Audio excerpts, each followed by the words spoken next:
बिस्मिल्लाहिर्रहमानिर्रहीम। अस्सलामुअलैकुम दोस्तों।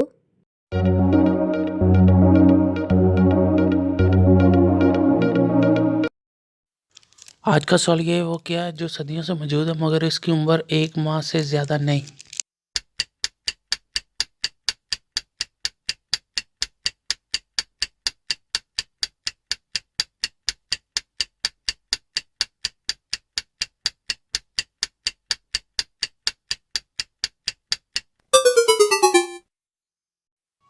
जवाब है चांद।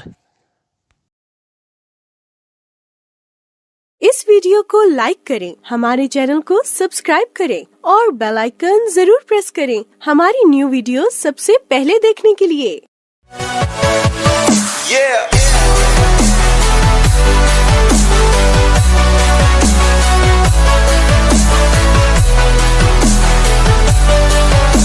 For more updates, subscribe to our channel, click the show links and enjoy watching the videos.